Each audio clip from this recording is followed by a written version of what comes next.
Hai teman-teman, jangan lupa like dan subscribe Indri Kiki Channel.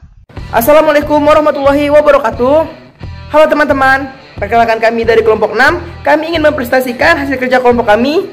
Sebelumnya, perkenalkan saya Yudan Al-Azhar Hariman, Aldala Rustam, Melinda Sapitri. Di sini saya akan membahas materi yang berjudul Sikap Positif Pancasila dan Permasalahannya. Sikap positif Pancasila dan permasalahannya terdiri dari apa itu sikap positif terhadap nilai-nilai Pancasila dan pentingnya sikap positif.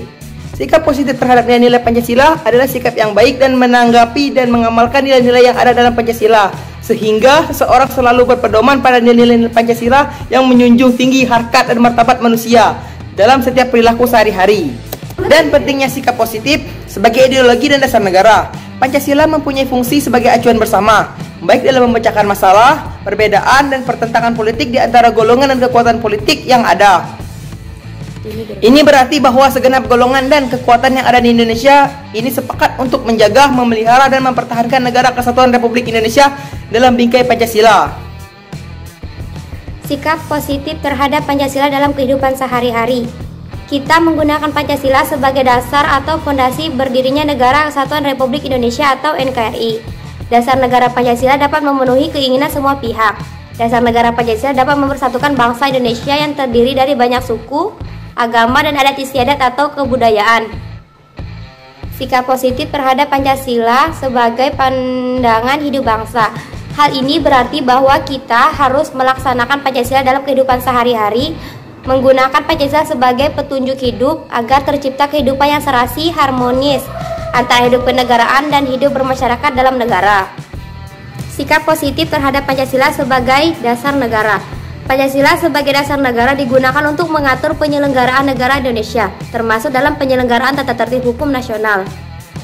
Materi selanjutnya akan dibawakan oleh saya, yaitu bagaimana contoh sikap positif terhadap nilai-nilai Pancasila.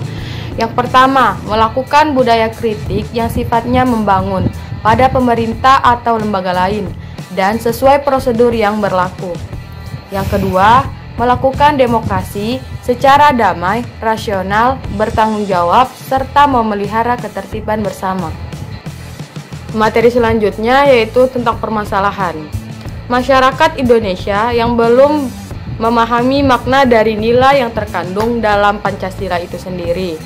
Hal ini dapat menyebabkan Pancasila yang bisa merugikan diri sendiri maupun bangsa dan negara, seperti penyimpangan yang marak terjadi di negara Indonesia. Materi selanjutnya yaitu tentang penyelesaiannya, menggali pengetahuan dan pemahaman mengenai Pancasila. Pemahaman itu mencakup nilai-nilai untuk dimengerti dan diamalkan dalam kehidupan sehari-hari.